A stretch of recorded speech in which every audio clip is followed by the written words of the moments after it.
हम अनाधिकारियों पर पहले ही कृपा हुई है। हमारे कोई सद्गुण, कोई निकुंज उपासना, कोई राधा प्रेम किंचित मात्र नहीं था, तब हम पे कृपा हुई है। अब तो अपने चरण शरण में, अब तो अपने घर में, अब तो अपनी प्रेम पंक्ति में हमें बैठाल दिया गया है। अब हमें चिंता नहीं करनी, अब हमें चिंतन करना है। हमारे हृदय में ये विश्वास हो जाना चाहिए कि मुझ अनाधिकारी के किसी भी साधन को देखकर नहीं घसीटा गया है। अपनी कृपा से मुझे लाडली लाल ने घसीटा है, तो अब वो मुझे इस माया के प्रवाह में बहने नहीं देंगे। पर हमको अब इस कृपा का अनादर भी नहीं करना है। कृपा का अनादर है मनमानी आचरण करना, आज्ञा के अनुसार ना चल पाना। मानो ये हमारा सबका प्रश्न है। अथ केन प्रयुक्तोयम पापम चरति पुरुषः अनिच्छन्नपि वार्ष्णेयो बलादिव नियोजितः। कल चर्चा हुई थी, जो हमारा स्वधर्म है उसका हमें पालन करना चाहिए। परधर्म भयावह, दूसरे के धर्म को स्वीकार करना मानो भय को स्वीकार करना है। किसी भी प्रलोभन से, बिल्कुल साधारण धर्म, लोकवत धर्म, असाधारण धर्म, अध्यात्म स्वरूप, भगवत प्राप्ति। साधारण धर्म में भी अपने धर्म का परिवर्तन नहीं करना चाहिए। जो हमारी भगवान ने धर्म व्यवस्था की है, जहां हमारा जन्म कर्म जो भी विधान रचा है, हम उसके अनुसार भगवत प्राप्ति करेंगे। जो वर्णाश्रम के अनुसार व्यवस्था, उसके अनुसार हम चलेंगे। ये साधारण व्याख्या है। असाधारण व्याख्या है, कल चर्चा हुई थी, हम प्रभु के अंश हैं। हमारा स्व चैतन्य घन अविनाशी निर्विकार पर शरीर, स्वधर्म भगवत प्राप्ति, परधर्म भोग प्राप्ति। योग होना स्वधर्म है और भोगी होना परधर्म है। इसी से पता चल जाएगा कि हम स्वधर्म में हैं कि परधर्म में। ध्यान दीजिएगा, भगवत योग होना स्वधर्म है और भोगों में रत रहना ये परधर्म है। निर्लिप्त रहना भोगों से स्वधर्म है, भोगों में लिप्त होना परधर्म है। सबकी सेवा करना, कुछ ना चाहना स्वधर्म है, और सबसे सुख चाहना ये परधर्म है। भगवत प्रेम होना स्वधर्म है, शरीर प्रेम, शरीर संबंधी रिश्ते नातों में प्रेम होना परधर्म है। निष्काम होना स्वधर्म है, सकाम होना परधर्म है। निर्मम होना स्वधर्म है, ममता युक्त संसार में बर्ताव करना परधर्म है। अनासक्त होना स्वधर्म है, आसक्त होकर भोगों में, शरीरों में, रुपया में, नाना प्रकार की सामग्री में परधर्म है। तात्पर्य, प्रकृति के संबंध को स्वीकार करके जो कुछ हो रहा है वो सब परधर्म है। परमात्मा के संबंध को स्वीकार करके जो कुछ है वो स्वधर्म है। क्या सुंदर स्वधर्म की व्याख्या है। स्वधर्म चिन्मय, चिदानंदमय, अविनाशी है। परधर्म जड़ धर्म है, परिवर्तनशील है, नाशवान है। प्रभु का अंश स्व, प्रकृति का अंश शरीर। स्वधर्म प्रभु से जुड़ना स्वधर्म, शरीर से, संसार से जुड़ना परधर्म। शरीर संसार के भोगों की इच्छा परधर्म, भगवत प्राप्ति की इच्छा स्वधर्म। चेतन स्वधर्म, जड़ परधर्म। परमात्मा स्वधर्म, प्रकृति परधर्म। बहुत सुंदर, इससे सुंदर व्याख्या स्वधर्म और परधर्म की मिलना कठिन है। परिवर्तनशील परधर्म, एक रस स्वधर्म, दो प्रकार की इच्छाएं होती हैं, एक भगवान की प्राप्ति की इच्छा, एक संसार की प्राप्ति की इच्छा। भगवान की प्राप्ति की इच्छा स्वधर्म है, इच्छा करना चाहिए। संसार की प्राप्ति की इच्छा परधर्म है, भयावह है, भय प्रदान करेगी, दुख प्रदान करेगी। कहीं कुधर्म को, अधर्म को, परधर्म को स्वधर्म मत मान लेना। दूसरे का अनिष्ट भाव, कूटनीति, आप अपने धर्म में इसे कुधर्म बना रहे हैं, ये स्वधर्म नहीं हो सकता। हमारे यहां देवता देवियों की, पशु की बलि चढ़ा रहे कि हमारे इष्ट कुल से चला आ रहा है, और प्रसाद में बोले ये स्वधर्म नहीं है, अधर्म है। स्पष्ट यज्ञ में आराध्य देव के सामने प्रसन्नता, संकल्प पूर्ति में जो पशुओं की बलि है, कैसा भाव है? इसमें तो कोई बड़ी बहादुरी है? बोले वाले पशुओं को लाके काट दिया और कि इससे अंबा प्रसन्न हो जाएंगी। अरे मां है वो, उसकी भी मां है। जगदम्बा शब्द किसे सार्थक होगा? जगदम्बा शब्द कैसे सार्थक होगा? वो सब चराचर जगत की मां है। मां अपने बच्चे को काट करके ये देखकर सुखी हो जाएगी? नहीं। अगर सुखी होती तो जड़ भरत जी को जब काटा जा रहा था तो अंबा जी काहे को विचलित हो गई? मूर्ति फाड़ के प्रकट हुए, काट के फेंक दिया सब अपने आराधना करने वालों को। यह स्पष्ट यहां आज्ञा है, किसी भी जीव को कष्ट देकर के, बलि आदि देकर कि हमारा स्वधर्म है, बोले यह अधर्म है, स्वधर्म नहीं। दूसरे का अनिष्ट भाव, कूटनीति, दुख देना, नाना प्रकार के जाल में फंसाकर दूसरे को दुख देना, बोले ये कुधर्म है। मनमानी आचरण, शास्त्र विरुद्ध आचरण अधर्म है। और अपने लिए जो निषिद्ध निषेध करता है शास्त्र, दूसरे वर्ण आश्रम, दूसरे धर्म मार्ग का नहीं, ये परधर्म है। कुधर्म, अधर्म, परधर्म का त्याग करके स्वधर्म में चले तो उसका परम कल्याण हो जाता है। तो अर्जुन ने कहा, महाराज इच्छा नहीं है कि हम पाप करें, पर हमसे पाप हो जाता है। ये अर्जुन जी का प्रश्न नहीं, ये तो भगवान कृपा करके अर्जुन जी के हृदय से प्रश्न करवा रहे हमारे लिए। जैसे कई लोग प्रश्न करना तो नहीं चाहता पर पाप हो जाता है, पाप करते हैं। चाहते नहीं पर पुनः पता नहीं, ऐसा लगता है कि कोई हमारे ऊपर सवार हो गया और हमसे करवा लिया। अथ केन प्रयुक्तोयम पापम चरिति पुरुषः अनिच्छन्नपि वार्षणे बलादिव नियोजिता। हे वार्षणे, ना चाहता हुआ ये मनुष्य जबरदस्ती जैसे कोई पाप करा लेता है। ये कौन है जो पाप आचरण करा लेता है? बहुत समझने का विषय है। जो थोड़ा विचारवान पुरुष है, पाप से डरना चाहिए, ये बहुत कष्टप्रद होता है। वो पाप नहीं करना चाहते, अनिच्छिन्न, उनकी इच्छा नहीं कि हमसे कोई ऐसा पाप बने, पर पाप कर्म कर बैठते। ये है कौन जो पाप करा देता है? इच्छा तो नहीं है ना। लोग कहते हैं मेरी इच्छा नहीं थी, फिर पाप कैसे हो गया? तो हम मानते हैं कि आप विचारशील हैं, पाप नहीं करना चाहते, पर भीतर जो पाप कराने की इच्छा है उसको तुमने देखा? क्या है पाप? भोग भोग करके सुखी होने की इच्छा। भोग भोग करके सुखी होने की इच्छा, इसको तुमने नहीं देखा? यही पाप कराती है। भोगों में सुख है, ये जो तुम्हारे अंदर बैठा हुआ यही पाप करा रहा है।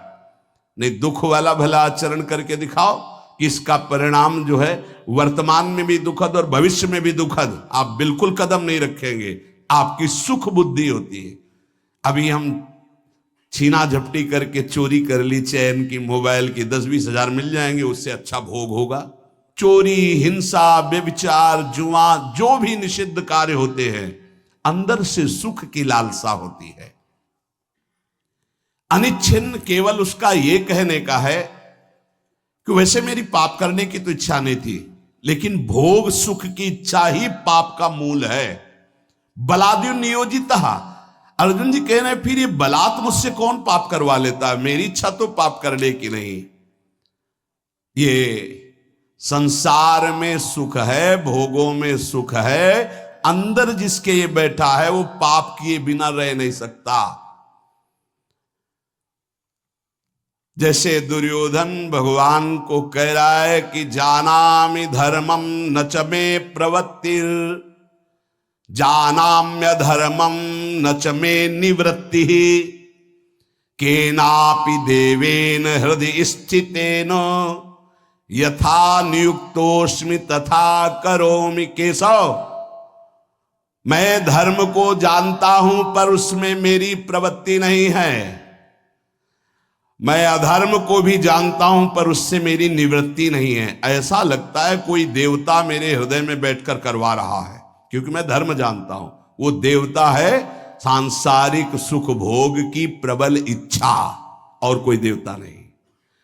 दुर्योधन ने जिसे देवता कहा यही काम है, यही भोग इच्छा है।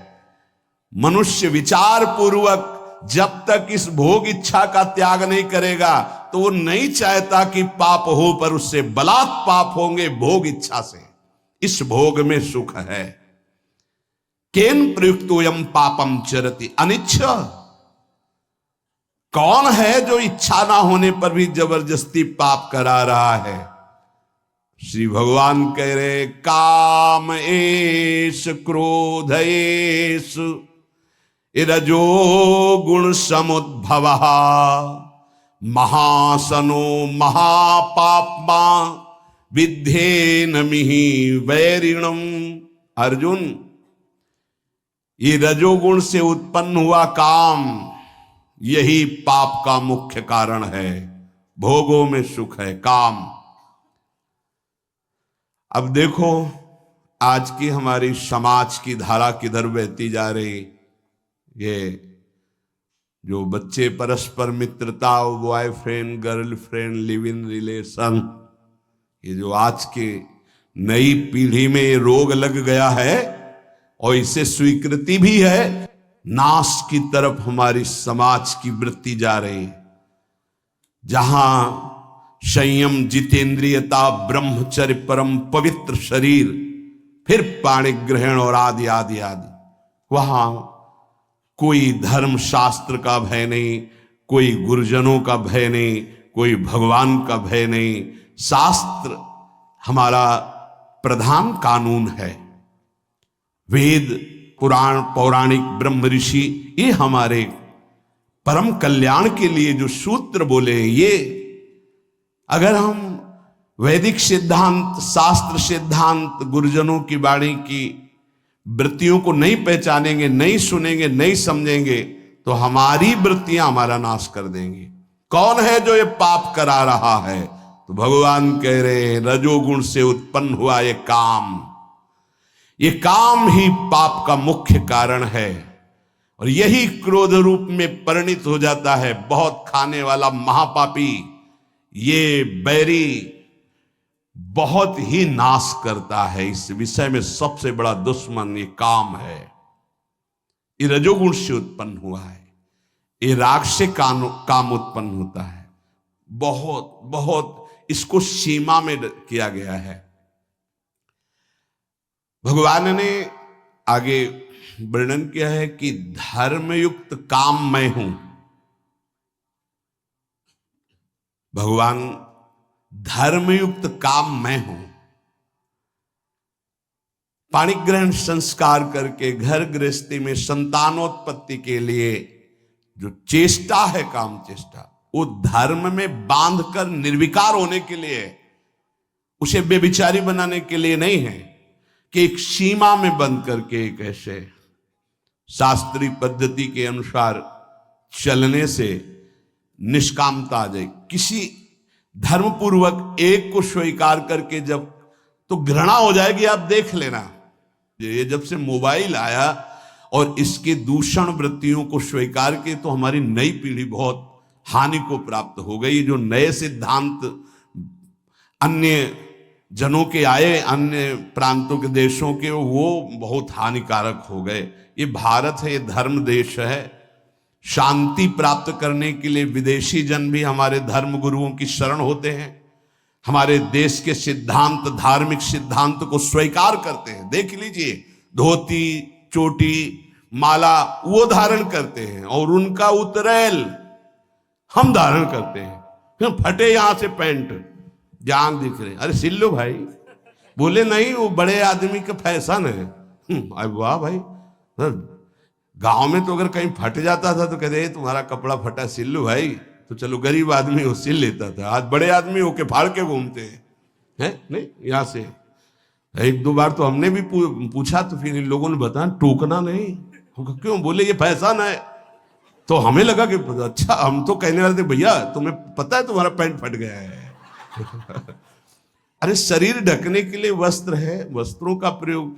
यहां फटा, यहां फट दी, जितना फटा उतना बड़ा आदमी। तब तो हमें लगता है कि ये तो बहुत मतलब विचित्र कोटि की बुद्धि है। कपड़े पहने जाते हैं तन ढकने के लिए, फट गए तो सिल लिए जाते हैं। बोले जितना फटा उतना महंगा। वह बुद्धि भ्रष्ट है। फिर तो आप जाके बाजार में फटा कपड़ा लाते हो और पहनते हो। अब नवीन बोले विदेशी, मतलब तो हमें लगता है कि हमें अपने भारत देश का जो धर्म है वो शांति प्रदान करता है। क्योंकि शांति लेने के लिए आप काशी में जाइए, आपको लाखों विदेशी जन मिलेंगे जो धर्म गुरुओं के चरणों में बैठ करके हमारे मोक्ष सिद्धांत को, ये सिद्धांत कहीं नहीं मिलेगा आपको। जीवन मुक्तता, परमहंस अवधूत मोक्ष पदवी या भगवत प्रेम, ये आपको यहीं मिलेगा। नहीं, नर्क स्वर्ग की बात है, इसके आगे तक की कहीं बात नहीं है। अगर मोक्ष पदवी, जीवन मुक्तता, तो ये यहां की बात है। ये काम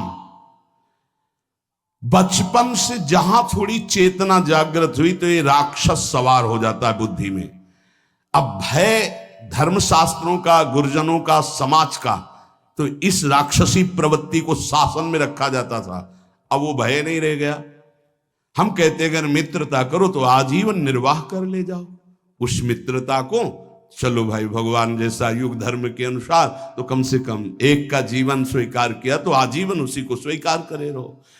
ये कामेश, क्रोधेश, रजोगुण समुद्भवा, रजोगुण से उद्भव प्रकट होने वाला ये राग, ये काम ही महान पापी है जो क्रोध रूप में परिवर्तित होकर के नाना प्रकार के हिंसा द्वेष प्रकट कर देता है। ये काम क्रोध में परिणित होता है। ये काम महापापी, कभी ना अघाने वाला। इस विषय में तुम इसको महान दुश्मन जानो। ये कभी तृप्त नहीं हो सकता, चाहे सैकड़ों शरीरों को भोग लो, चाहे लाखों शरीरों को भोग लो, ये पाप के सिवा कुछ नहीं करवा सकता। ये केवल वासना बढ़ती रहती है। वासना अब की बार, शायद अब की बार, इस अवस्था में नहीं, इस शरीर में, इस शरीर में नहीं, इस भागता घूमता है। अनंत काल हो गए हमको भटकते भटकते। इसको समझना है। हमारे अंदर जो भोगों में सुख बुद्धि बैठी है, हम चाहते हैं बाहर से कि पाप न हो, पर अंदर से चाहते हैं कि सुख है, इसलिए हम भ्रष्ट हो जाते हैं। इसलिए हम नाना प्रकार के पाप कर बैठते हैं। इसलिए ना चाहते हुए भी हमसे हिंसा, पाप आदि दोष होते हैं। इस विषय पर विचार करें। कोई भी पाप करने वाला भगवत मार्ग का चिंतन, अनुसरण करने की सामर्थ्य खो देता है। यदि सत्संग मिले तो पुनः हिम्मत बनती है, हम आगे बढ़ते। तो सत्संग मिला, हिम्मत बनाओ। अब लो नशानी, अब ना नशेयो, जो हुआ सो हुआ। आगे से सावधान होकर हम इस पर विजय प्राप्त करने आए। देखो, जैसे कोई हार गया तो घृणा बुद्धि से नहीं देखना चाहिए। साधक है, युद्ध है, उसको प्रोत्साहन देना चाहिए, ना कि निराश करना चाहिए। आप सब साधक हैं, आप सब भगवत मार्ग के पथिक हैं। अगर कभी चूक हो जाती है, कोई फिसल रहा है, तो हमें दौड़कर उसे उठाना है, ना कि ताली बजा के हंसना है। ये बहुत बड़ा शत्रु है। किसी को कभी भी चूक हो जाने पर फिसल सकता है। हमको रोकना है, हाथ पकड़ना है, गले से लगाना है, दुलार करना है, उसको आगे बढ़ाना है, ना कि ऐसा। एक बार किसी महापुरुष के समीप किसी का ऐसा तो उन्होंने कहा आज के बाद उसका आसन हमारे पास लगेगा। तो उन्होंने कहा स्वामी जी ये तो बड़ी निंदा की बात होगी कि ऐसा ऐसा ऐसा। उन्होंने कहा नहीं, वो निंदा हम सहेंगे लेकिन इसको अब हम टूटने नहीं देंगे। वो रो पड़ा साधक और कहने लगा स्वामी जी ऐसा प्यार तो हमें जीवन में कहीं नहीं मिला। बोले इससे भी अधिक मिलेगा। जहां दंड मिलना चाहिए वहां जब प्यार, तो वो साधक इतना अच्छा तपस्वी और जितेंद्री बना कि कुछ काल में जब हम ब्रह्मावर्त बिठूर में थे तब वो जब मिले वो अपनी घटना बताई। तो महापुरुषों के चरणों की जय हो। जो अगर उसी समय वो उसको कह देते जाओ मैं त्यागता हूं, तो साधक टूट जाता, बिखर जाता, क्योंकि अब उसको लगता अब क्या सब गया। लेकिन जब महापुरुष संभाल लिए और उन्होंने कहा, तो फिर उसको लगा कि मैं नीच तो हूं, पर जब गुरुदेव ने संभाल लिया तो अब ऐसा उत्तम महात्मा। और वो गंगा जी की सीढ़ी पर बैठ के जब बता रहे थे तभी लगा कि महापुरुषों में कितनी सामर्थ्य होती है, कितना दुलार होता है। इसलिए आपस में एक दूसरे को फिसलने से बचाना है। कोई फिसल रहा है तो मजबूत हाथ से हाथ मिलाना है और उसे घसीट के निकालना है। एक भी टोली में कोई बिखर न पावे, एक भी हमारे कोई टोली का दूसरा पक्ष ले न जा पावे। काम क्रोध लोभ मोह मद मत्सर, आप बहुत सामर्थ्यशाली हो, आप उसकी रक्षा करना, आप उसके भावों को सजाना, आगे बढ़ाना। प्रभु एक बार जो आपका शरणागत हो गया, सुनते हैं कि उसका नाश नहीं होता, नामे भक्ता प्रणश्यति। इतना भी सुना है कि अगर झूठा खेले तो साचा होए। झूठे से कोई कह दे कि हे कृष्ण मैं आपका, तो आप सच्ची मान लेते हो, इतने करुणामय हो। प्रभु आप संभालना। हम जीवन में ये ध्यान रखें कि वास्तविक कोई भी साधक या कोई भी परमार्थ का पथिक पाप नहीं करना चाहता, पर अंदर एक इच्छा है जो पाप कराती है, जिसका नाम है भोग वासना, काम वासना। भगवान उसको कह रहे ये नित्य बैरी है, जल्दी मरने वाला नहीं है। इसलिए हम जब स्वयं बलवान नहीं होते तो बल का आश्रय लेते। मेरे बल सी वृंदावन रानी, हमने महारानी जी का आश्रय लिया है, गुरुदेव का आश्रय लिया है। हमारी चूक, हमारी गलतियां वो क्षमा करेंगे, हमें आगे बढ़ाएंगे। हम खूब नाम जप करें, कभी निरुत्साहित ना हो। हर स्थिति में हम भगवत प्राप्ति कर सकते हैं। आखिरी श्वास तक हम लड़ेंगे इन विकारों से, और प्रियालाल हमारा लड़ना देख करके वो राजी हो जाएंगे, हमें प्राप्त हो जाएंगे। पक्का विश्वास करो, विश्वास करो। यद्यपि भक्त अनन्य जो विषय इंद्रियन बस होए, कर्मठ कोटि जितेंद्रियन ते समलह न कोई। यद्यपि वो विषयी है पर उसने श्यामाजू का अनन्य आश्रय ले लिया, उसकी समानता करोड़ों जितेंद्री, करोड़ों कर्मकांडी संयमी नहीं कर सकते। इसलिए हम बाजी जीत गए। नागरी दास ई जन्म जितायो, बलिहारी बलिहारी। शॉपिंग। पेपा और जॉर्ज शॉपिंग के लिए जा रहे हैं। पेपा और जॉर्ज को शॉपिंग पसंद है।